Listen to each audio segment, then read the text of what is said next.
नमस्कार सभी धर्मी लोगों का आपके अपने चैनल पर एक बार फिर स्वागत है। अब गीता के अगले श्लोक अर्थात भगवान श्री कृष्ण के अगले वचन पर चलते हैं। कृपया ध्यानपूर्वक सुने और धर्मी होने का लाभ उठाएं। न तवेवाम जातु नासम न तवयम न मे जनाधिपा न चैव न भविष्याम सर्वे वयमत परम। अर्थात मात्र संसार में दो ही वस्तुएं हैं, शरीरी सत्य अर्थात आत्मा जो कि सच है सत्य, और शरीर असत्य। अब शरीरी और शरीर ये पूरा ब्रह्मांड शरीर है, और इसमें जो आत्मा है, जो ज्योति है, परमात्मा की शक्ति है, वह ही सत्य है। पूरा ब्रह्मांड भी नाश हो जाएगा, लेकिन जो आत्मा है वो परमात्मा का रूप है। वह शरीर में भी है और ब्रह्मांड में भी है। वह हमेशा जीवित रहेगी, क्योंकि परमात्मा जीवित है और परम तत्व है। ये दोनों ही असुच्य हैं, अर्थात शोक न शरीरी, शरीर में रहने वाले को लेकर हो सकता है, जो शरीर में रह रहा है, आत्मा रह रही है, न उसको लेकर शोक हो सकता है अर्थात दुख हो सकता है, और न शरीर को लेकर हो सकता है, क्योंकि शरीर नाशवान है। शरीर का शोक करने से फायदा भी क्या, वो तो नाश होगा ही होगा। कारण कि शरीरी का कभी अभाव होता ही नहीं, कारण कि आत्मा का अभाव कभी होता ही नहीं, और शरीर कभी रह नहीं सकता भी नहीं, शरीर कभी रह सकता भी नहीं। जिस तरह से पहाड़ है, घिस रहे हैं, शरीर है, नाश होगा, धरती का भी नाश होगा, चांद तारों का भी नाश होगा, लेकिन इनमें जो आत्मा है, जो ज्योति है, उसका कभी नाश नहीं होगा। वही ज्योति शरीर में है। इन दोनों के लिए पूर्व श्लोक में जो ऐशोच्याम पद आया, उसकी व्याख्या शरीर की नित्यता और शरीर की अनित्यता के रूप में करते हैं। नए तवेवाम जातु जनाधिपा, लोगों की दृष्टि से मैंने जब तक अवतार नहीं लिया था, अर्थात भगवान श्री कृष्ण यहाँ कह रहे हैं कि लोगों की दृष्टि में मैंने जब तक अवतार नहीं लिया था, तब तक मैं इस रूप से, श्री कृष्ण रूप से सबके सामने प्रकट नहीं था। अर्थात जब तक मैंने अवतार नहीं लिया था, भगवान श्री कृष्ण कह रहे हैं कि जब तक मैंने अवतार नहीं लिया था, तब तक मैं इस रूप से, श्री कृष्ण रूप से सबके सामने प्रकट नहीं था। और तेरा जब तक जन्म नहीं हुआ था, अर्थात अर्जुन का उस टाइम तक जन्म भी नहीं हुआ था, तब तक तू भी इस रूप से अर्जुन रूप से सबके सामने प्रकट नहीं था। जब तेरा जन्म नहीं हुआ तो तू अर्जुन के रूप में प्रकट नहीं था, क्योंकि शरीर आया ही नहीं था, लेकिन आत्मा तो मौजूद थी। तथा इन राजाओं का भी जब तक जन्म नहीं हुआ था, तब तक ये इस रूप में राजा रूप से सबके सामने प्रकट नहीं थे। परंतु मैं, तू और ये राजा लोग इस रूप से प्रकट न होने से पहले भी नहीं थे, ऐसी बात नहीं है। अर्थात मैं और अर्जुन, तू और राजा लोग पहले नहीं थे, इस शरीर से पहले, ऐसी बात नहीं है। अर्थात आत्मा के रूप में प्रत्येक मनुष्य संसार का रहता ही रहता है। यहां मैं तू और ये लोग, राजा लोग पहले थे, ऐसा कहने से भी काम चल सकता था, पर ऐसा नहीं कि अगर मैं, तू और ये राजा लोग पहले नहीं थे, ऐसी बात नहीं, ऐसा कहा गया है। इसका कारण यह है कि पहले नहीं थे, ऐसी बात नहीं है। ऐसा कहने से पहले हम सब जरूर थे, यह बात दृढ़ हो जाती है। तात्पर्य यह हुआ कि नित्य तत्व सदा ही नित्य है। नित्य तत्व मतलब जो परमात्मा है, नित्य है, सदैव रहा है,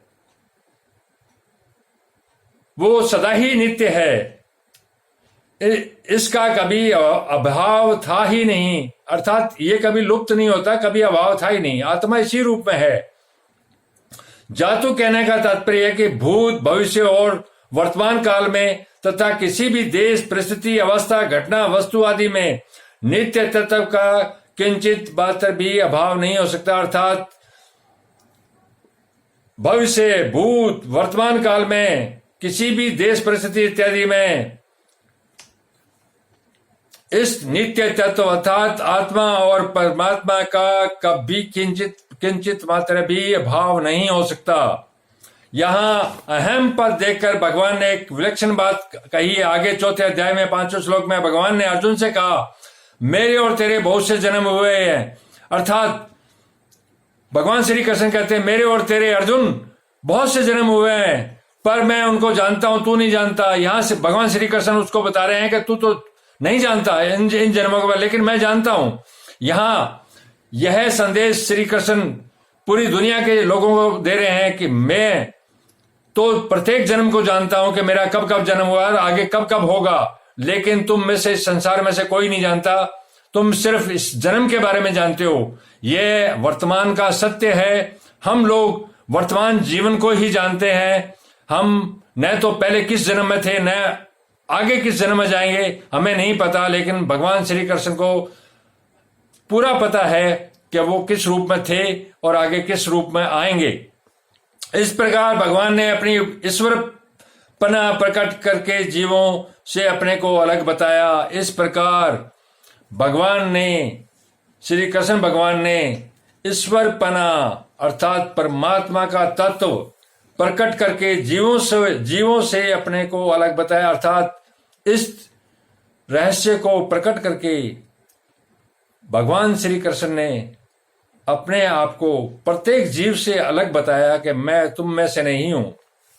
परंतु यहां भगवान जीवों के साथ अपनी एकता बता रहे हैं।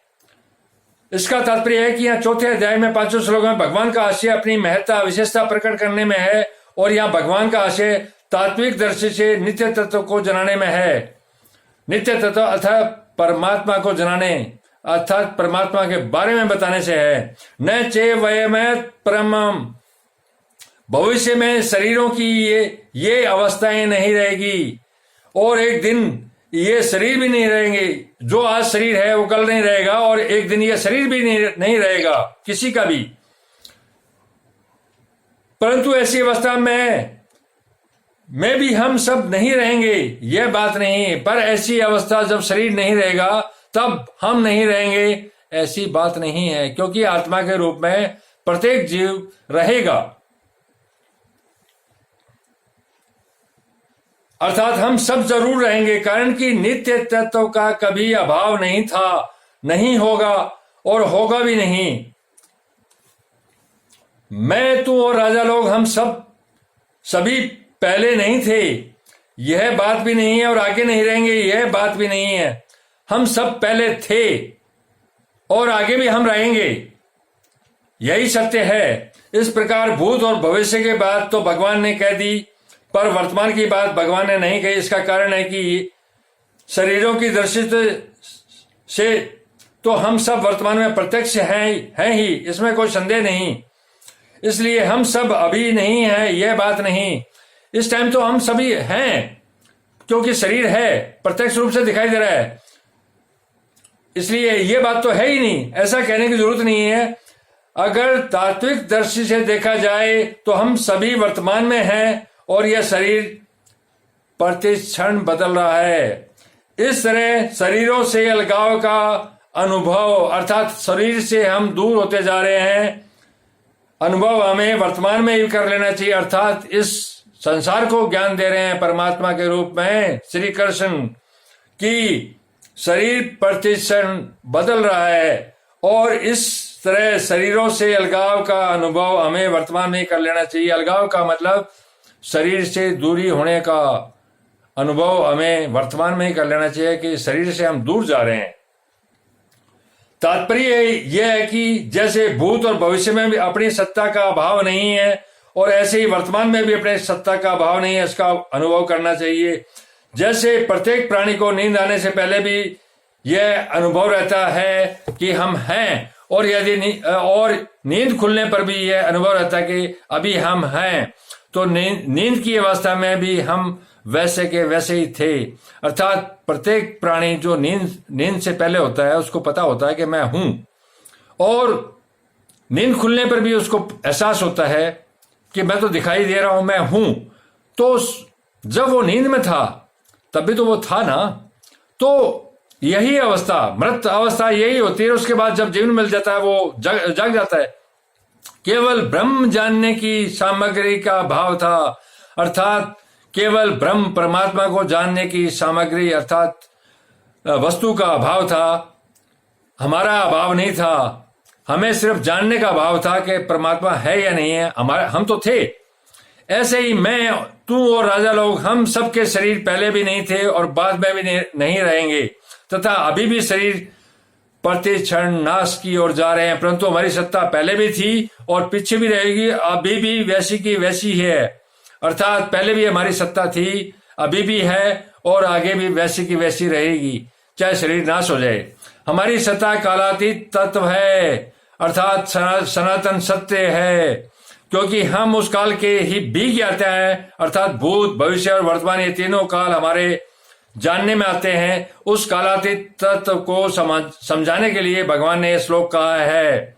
इसी कालातीत तत्व को समझाने के लिए भगवान ने अर्जुन के रूप में यह श्लोक पूरी दुनिया को बताया है, यह ज्ञान पूरी दुनिया को बताया है, एकमात्र अर्जुन को नहीं, क्योंकि यह परमात्मा का जीवित वचन है जो सब पर लागू होता है। तो आप लोग लगातार मेरे साथ आपके अपने चैनल पर बने रहिए।